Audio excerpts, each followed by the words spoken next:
You know, some things are so big that you just can't see them. Some things are so small you can't see them either. Some things move so fast that no eye can follow, that you have to have more patience than the educator has to teach people to see them. Some things are hard to understand, and some things can't be learned by reading. That's what this film is about. Problems in teaching. And all of these problems and many others have existed in education for many years. Teachers everywhere, teachers of every kind of subject matter have sought the answers.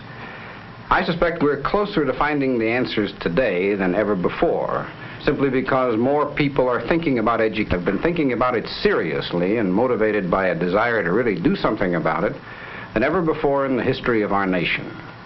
We've come to understand more vividly than ever before that education is something more than a service we owe every young American, that it may be a vital factor in our national survival, that brain power is a force that has world significance. Perhaps this is the most important and most beneficial outcome of all of this talk of critical times in education, that more of us are thinking about it and more of us are looking for ways to improve the techniques of education, teachers and members of the community alike. Of course, as we think about improving techniques characteristically of the world in which we live, we think of using new communications devices with our overloaded teachers and our overloaded curricula, with the many new things there are to teach in a complex society. It makes sense to reach out and employ the new technology. In the sense that inventions are new, films really aren't new. Some kind of motion pictures have been used in American classrooms for many years, and indeed this is one of the great assets of the audio-visual teaching technique and the instructional materials attached to it.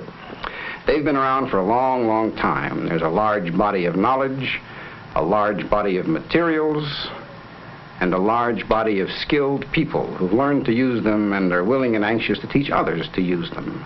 Here in Wilmette, in this Midwestern town where I sit now in my office, I'm surrounded by people who have been making these films for 30 years and who spend their time seeking ways to make the unique contribution that is the goal of the classroom film. A typical problem they face is teaching teachers to teach the answers to questions that young people are asking these days about the newest phenomena of our society: orbits, rockets, satellites. Now, I have on my desk a rocket, or a model of a rocket. It's a real rocket. This, as a matter of fact, is a real rocket motor. And if I loaded it and fueled it properly, I could put it into orbit. It's a 3-stage rocket. And my failure to get the last 2 stages apart is probably characteristic of what might happen in many classrooms. But it would be a difficult thing for me to explain to you, sitting here using just this model or genuine rocket, how this rocket came to life, how it might be fired in such a way as to really go into orbit, and what that orbit would look like. I'd have to take your mind's eye to some point in outer space and let you look at the world, just as we have learned to do in films with the miracle of animation. Let you look at the world and see meaningfully, as we will see in the first clip in this film, what an orbit looks like and what it means when we say a rocket goes into orbit. Suppose there's a tremendously high mountain above the Earth's atmosphere where there's no friction with air. Suppose that on it there's a gun. A shot will soon be pulled to Earth by gravity, even though its speed is not reduced by air friction. If we use more powder, the shot will travel farther before it's pulled to Earth. But a charge that's just big enough will send the shot just fast enough so that the curve of its drop is exactly the same as the curve of the Earth. Since we've assumed that we're above air friction, speed isn't reduced. Therefore, the shot returns to the point where it was fired with the same speed it started with, and so continues to circle the Earth indefinitely as a satellite. The fuel in the large stage burns out after about 2.5 minutes, sending the rocket very high. Then the first stage is left behind as the second stage takes over. In thinner atmosphere with less gravity, the second stage greatly increases the speed and height of the rocket. This stage often contains the guiding devices that put the rocket into the correct path for launching the satellite.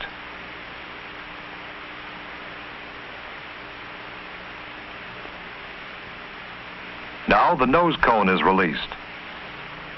It protected the satellite against the extreme heat of air friction. A motor makes the satellite spin to give it stability. With the rocket at the necessary height, the final stage fires briefly to produce the great speed needed for orbit.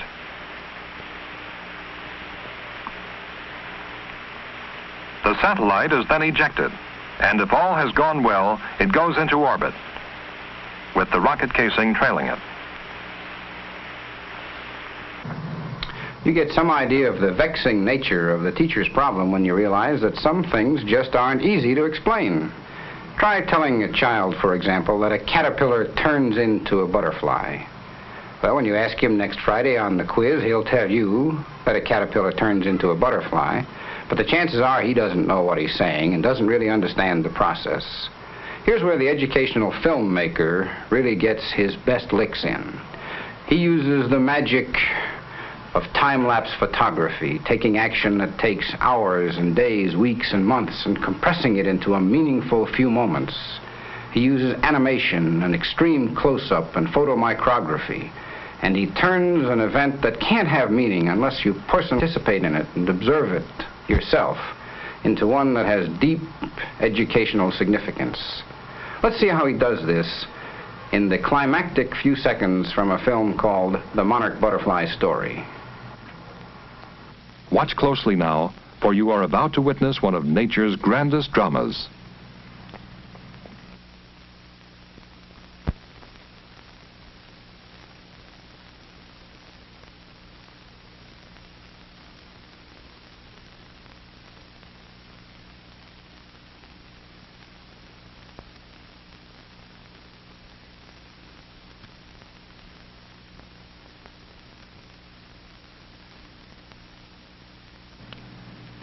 This indescribably beautiful creation was but a few days ago a lowly, crawling caterpillar.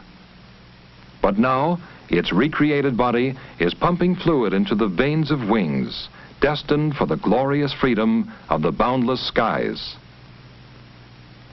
In about 10 to 15 minutes after its emergence from the chrysalis shell, the wings will be fully expanded.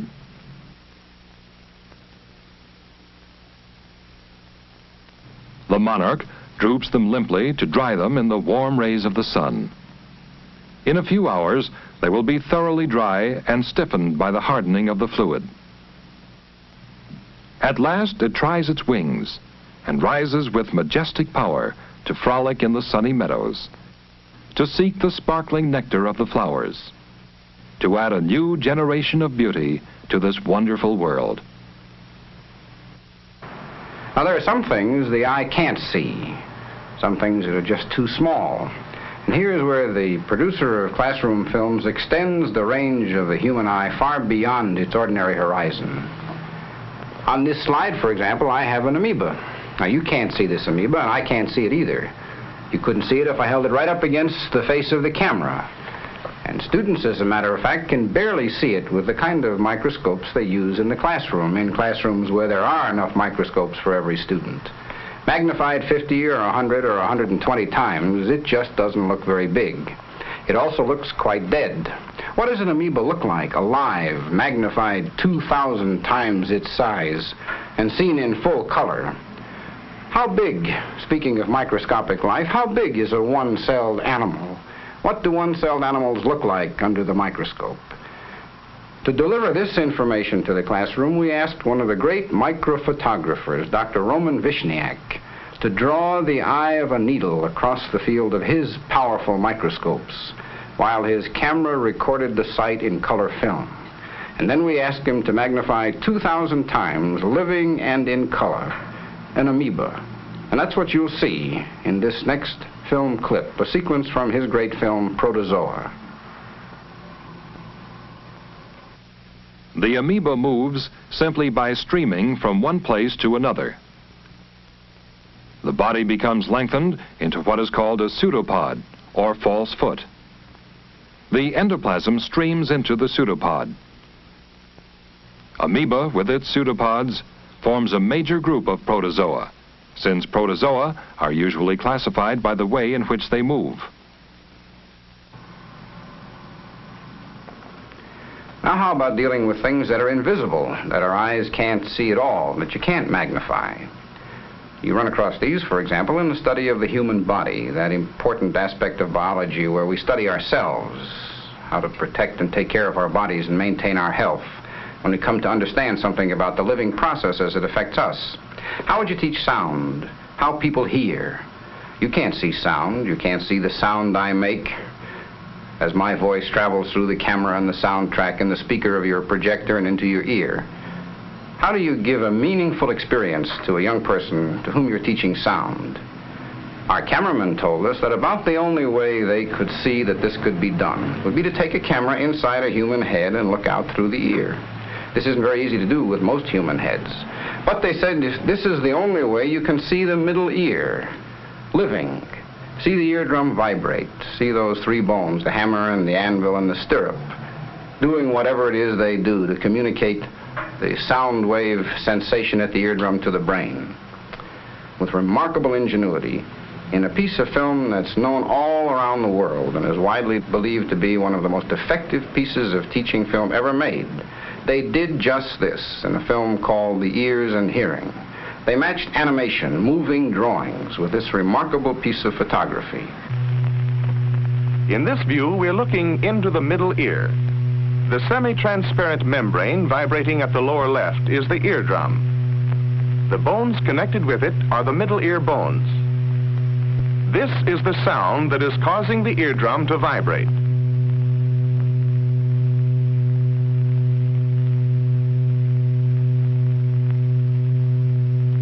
As the eardrum vibrates, it moves the chain of three tiny bones connected with it. These bones are in the middle part of the ear called the middle ear. The largest of the three bones is about 1/4 of an inch long.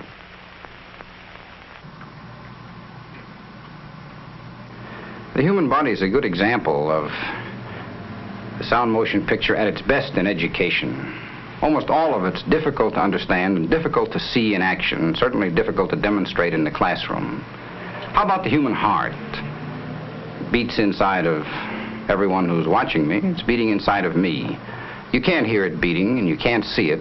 It's a vital part of our complex body mechanism, and it's a complex mechanism in itself. How does it work? How does the heart pump? How does that blood get around? What do we mean when we say the heart is a pump? What do we mean when we talk about heart valves? A valve to a biology student who has never seen a heart valve might be like a faucet in a sink. When you see it in autopsy, it's just a wrinkled, meaningless piece of membrane. But when the camera gets inside the heart and looks out through a valve while the heart is beating, then you understand the function of a valve.